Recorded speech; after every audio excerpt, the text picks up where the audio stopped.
Doctor Nausheen, mister Zia, Haider Rizvi. پہلے میں نے ڈاکٹر لکھا تھا، پھر میں نے کاٹا. حسین جعفری صاحب، خواتین و حضرات السلام علیکم.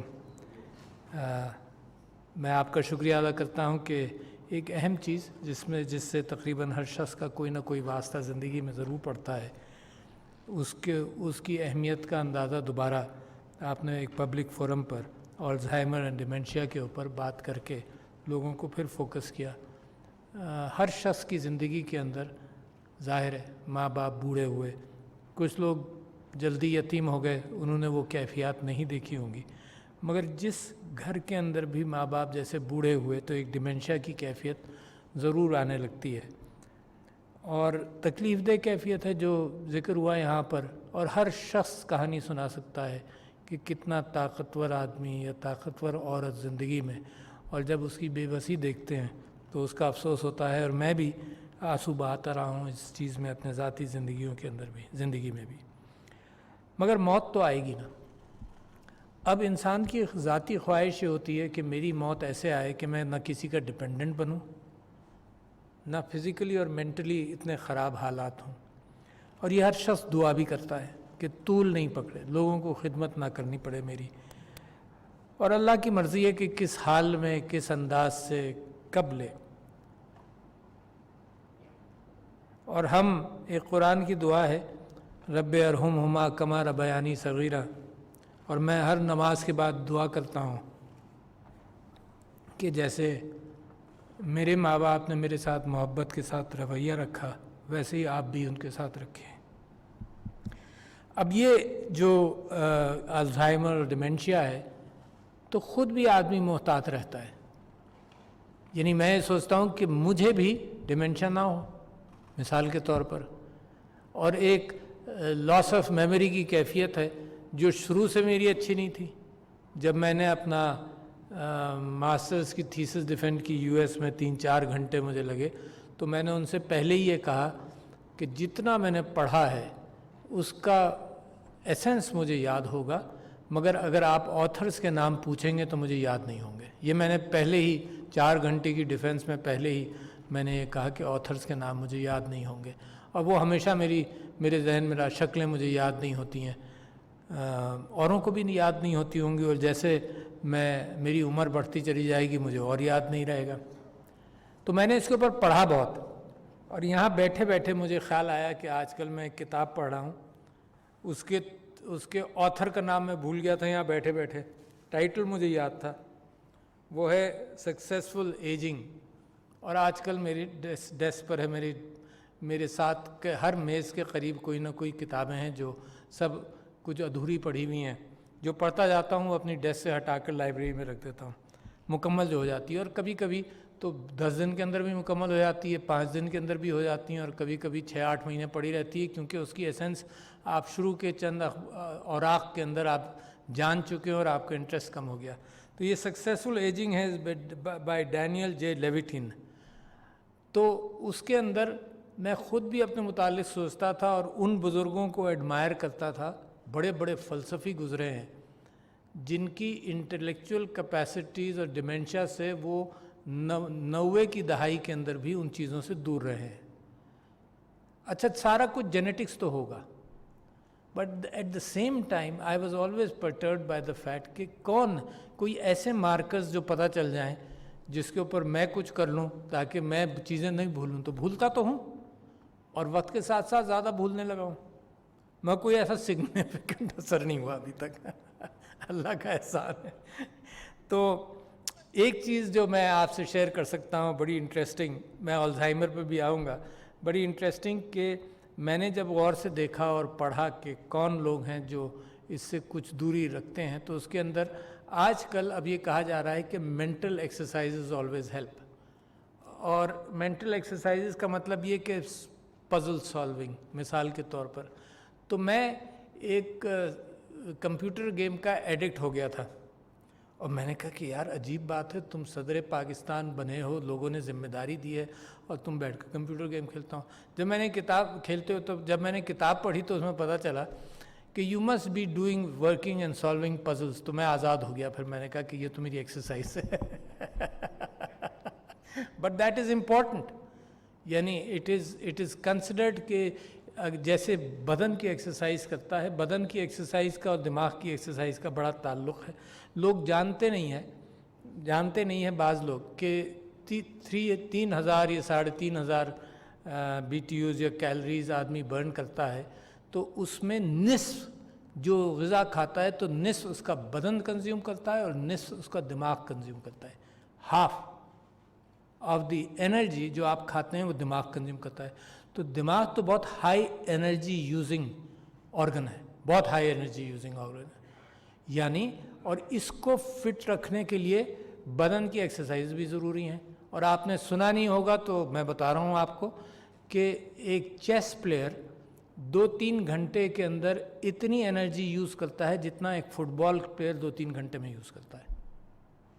And these exercises if you keep your mind, اپنے دماغ کو آپ پڑھ کر اور اس کی جو بھی ایکسرسائزز ہیں پزل سالو کر کر، تو یہ جو لنکیجز ہیں دماغ کے جو آلزائمر اور ڈیمنشیا میں کمزور ہونے لگتے ہیں، ان لنکیجز کو ری اسٹیبلش کرنے کا امکان ہے.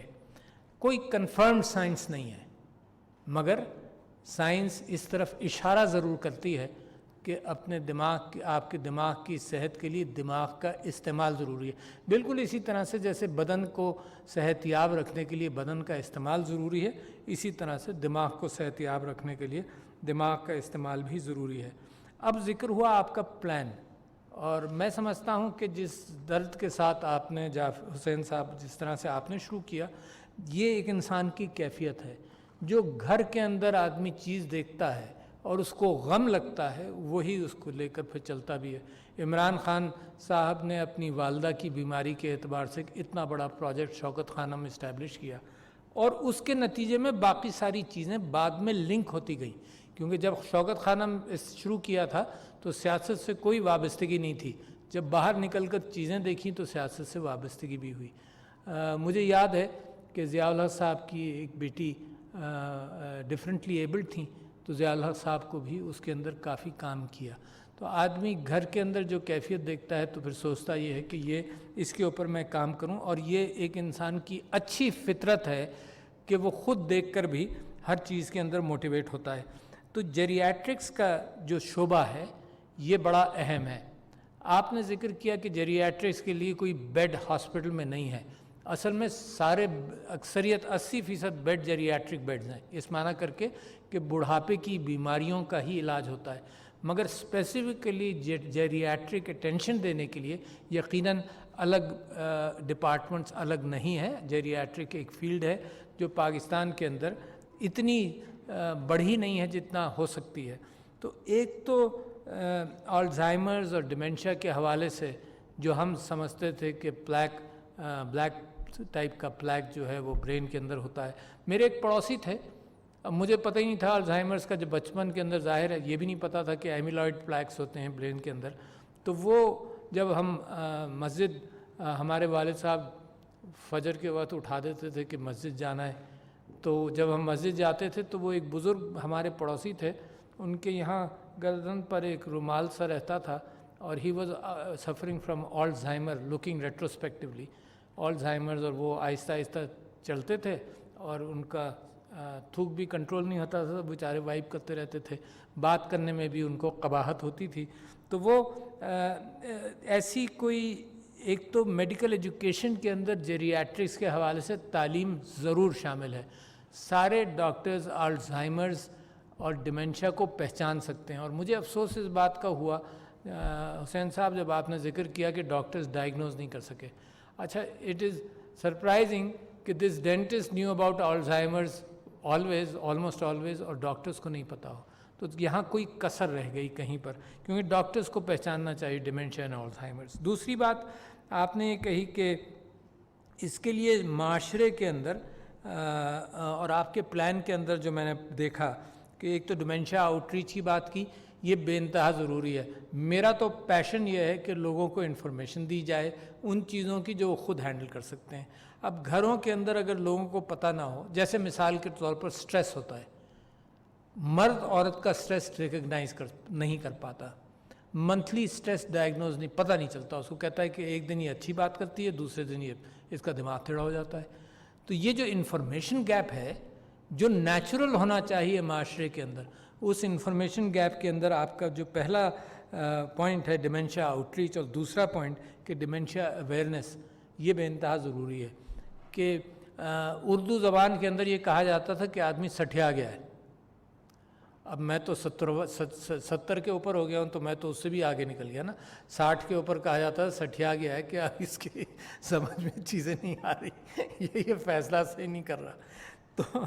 تو صرف اس حد تک کی نالج تو ناکافی ہے کہ سٹھیا گیا ہے، تو لہذا جو ہو رہا ہے وہ ہو رہا ہے، جو ہوگا وہ ہوگا، ہے نا. تو کچھ انڈرسٹینڈنگ ہونی چاہیے کہ اس کو کیسے، تو وہ اویئرنیس ضروری ہے. اچھا، میں نہیں سمجھ سکا ایک پوائنٹ آپ نے لکھا ہے ڈیمنشیا رسک ریڈکشن. تو risk reduction except for what I am telling you کہ آدمی اپنے دماغ کی ایکسرسائز کرے، اور رسک ریڈکشن اور کس طرح سے ہوگا. اچھا، سپورٹ آف کیئر گیور، یہ ضرور اہمیت ہے، بٹ میں سمجھتا ہوں کہ جیسے جیسے معاشرہ ڈیولپ ہو، دیکھیں بیسکس بیماری کی سپورٹ پر ابھی ہم قاصر ہیں، مگر گول ضرور ہونا چاہیے. بیسک بیماری پر کیسے قاصر ہیں؟ جو ڈفرینٹلی ایبلڈ لوگ ہیں ان کی سپورٹ ہم دے نہیں پا رہے کسی نہ کسی انداز سے. بٹ ضرور in your priorities, in your goal, in your plan, this has a very important effect. یہ کیفیت کے ڈیمنشیا اور الزائمرز وقت کے ساتھ ساتھ اور ایجنگ پاپولیشنز کے ساتھ ساتھ بڑھے گا، تو وہ سوسائٹیز جہاں ایجنگ ہوئی ہے، for example bulk of the population اور سگنیفیکنٹ پورشن پاپولیشن کا ایجنگ کی ہے جہاں، فار ایگزامپل جاپان ہے اور بہت ساری جگہیں ہیں، وہاں کے پیٹرنز کو ہم سٹڈی کریں. بنیاد جہاں پر آتی ہے وہ ایک فیملی پر آتی ہے. مجھے معلوم ہے ایک صاحب تھے، ہی واز دی ناظر آف دا کورٹ ان سندھ، اور وہ بڑے بزرگ آدمی اور ان کی داڑھی بھی اور بہت اچھے مسلمان. تو اتفاق سے میں نے ان سے پوچھا آپ نے حج کیا؟ کہنے لگے نہیں. میں نے پوچھا کیوں نہیں کیا؟ انہوں نے کہا جی میری ماں جو ہے وہ 15 سال سے بیڈ ریڈن ہے، اور میرے علاوہ کون خدمت کرے گا اس کی. تو یہ جو فیملی ہے پاکستان میں، یہ ہے بڑی اسٹرانگ. اچھا، مگر اس کے اندر ٹینشن پیدا ہو رہا ہے. اچھا، ٹینشن کیوں پیدا ہو رہا ہے؟ And I give good examples and I repeat that name of that book because that was the first indicator جو 20ویں صدی کے اندر آیا کہ جو چینجنگ سرکمسٹانسز ہیں جس میں عورت فائنینشلی انڈیپینڈنٹ ہو رہی ہے، تو اگر فیملی اس کو اڈاپٹ نہیں کرے گی، اس کو سمجھے گی نہیں، تو فیملی بریک کرے گی. اور family it is marriage and morals in society by Bertrand Russell written in the 60s. تو وہ کیفیت دنیا میں سٹریس کا باعث بنی ہے فیملی میں. ہمارے فیملی ٹریڈیشنز ہیں بڑے اسٹرانگ، اس کے باوجود کہ ڈاکٹر فیصل سلطان نے کہا کہ جوائنٹ فیملی کی کیفیت کم ہوتی جا رہی ہے اور کم ہو رہی ہے، اس کے باوجود ہم یہ سمجھتے ہیں کہ ہمارے جو لوگ ہیں وہ اپنے بزرگوں کی کیئر کریں گے، جس طرح سے ہمارا مذہب، ہمارا کلچر سب کچھ کہتا ہے. اس کو مضبوط کرتے رہنا پڑے گا. دیکھو انسانیت کی ترقی صرف علم اور نالج اور پروڈکشن اور انکمز پر نہیں ہے، ہمدردی پر ہے. انسانی تعلق کی بنیاد ہمدردی ہے. انسانی تعلق کی بنیاد میرا آپ کا لین دین نہیں ہے. جب میں ڈینٹسٹ تھا تو میرا تعلق کی بنیاد یہ نہیں تھی کہ میں سروس پرووائڈ کرتا تھا اور انکم پیسے لیتا تھا. انسانی تعلق تو کی بنیاد ہی ہمدردی ہے. دیز آر جسٹ تھنگز جو کمرشلائز ہو کر اس تعلق کو پکا کرتی ہیں. تو لہٰذا میں نے اپنی پارلیمنٹری جو اسپیچ کی تھی اس کے اندر آخر کے اندر جو میں نے آخری پوائنٹ کہا تھا وہ یہ تھا، جہاں 3 پوائنٹس جو ملک نے سیکھنے ہیں اس کے اندر ایک تھا کہ فیک نیوز کو سمجھنا شروع کرو، دوسرا یہ تھا کہ غیبت سے گریز کرو، اور تیسرا یہ تھا کہ جو تربیت ہے ہماری اس پر فوکس کریں. ایک تو طریقہ یہ ہے کہ جی پیسہ ڈالیں، کیئر گیورز بنائیں، سینٹرز بنا دیں، وہ اپنی جگہ پر درست ہے، مگر اگر اندر سے موٹیویٹ انسان کو آپ کر لیں تو یہی حال کرائم کا ہے. پولیس کو آپ مضبوط کرتے جائیے ایک طرف سے، مگر اگر اندر سے آپ معاشرے کو ہی موٹیویٹ کریں کہ کسی انداز سے وہ جرائم کو اور برائیوں سے اور چیزوں سے دور رہے، تو سب سے اسٹرانگ پلر بنتا ہے اندر سے. تو میں سمجھتا ہوں کہ بہت شکریہ کہ آپ نے آج کے دن ورلڈ الزائمرز ڈے کے اوپر ایک فوکس کیا کہ لوگ دوبارہ نہیں بلکہ ان چیزوں پر توجہ دیں تاکہ ہم اپنے بزرگوں کی تکالیف کو ہینڈل کر سکیں، اور پھر صرف ان کی تکلیف نہیں ہے، ان بچوں کی اور ان اولاد کی بھی تکلیف ہے جو ان کو دیکھ رہے ہوتے ہیں. تو اٹس اے ڈوئل تھنگ، یہ اکیلا ایک نہیں کہ ان کو آپ ہینڈل کر رہے ہیں، آپ اپنی فیملی کو بھی ہینڈل کر رہے ہیں، اپنی تکلیف کو بھی مینیج کر رہے ہیں. تو یہ دو طرفہ کیفیت ہے. تو thank you very much doctor Yasmeen Rashid, Jafri صاحب، فیصل سلطان صاحب اور آپ سب لوگ جو اس کے اندر انوالو ہیں. السلام علیکم.